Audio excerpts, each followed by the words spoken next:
भारतले नेपालको जग्गा मात्र हैन नेपालले पनि भारतको जग्गा धेरै ठाउँमा मिचेको रहेछ।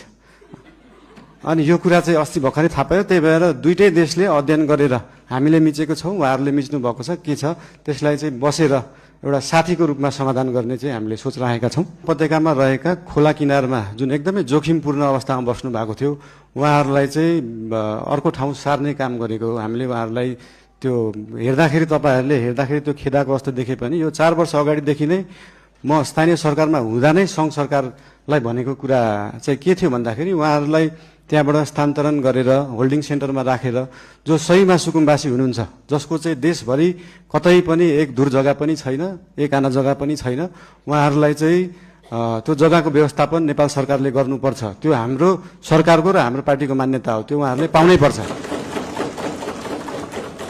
तर काठमाडौँ उपत्यकामा बसेकालाई किन एकदम प्रायोरिटी दिएर हटाइयो भन्दाखेरि विगतका धेरै वर्षहरूमा बाढी आउँदाखेरि उहाँहरूको घर डुबानमा पर्ने र उहाँहरूको स्वास्थ्य अवस्था पनि एकदमै नाजुक थियो। उहाँहरूको स्यानिटरी अवस्था उहाँहरूको त्यो वाशरुम टोयलेटको व्यवस्था त्यसको निकासा सिधै खोलामा थियो र उहाँहरूबाटै निस्केको त्यो फोहोरको दुर्गन्धले फेरि उहाँहरू नै बिरामी परिराख्नु भएको थियो।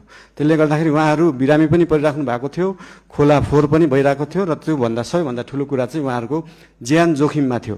उहाँहरूको ज्यान जोखिमबाट जोगाउने काम गरेको हो नेपाल सरकारले।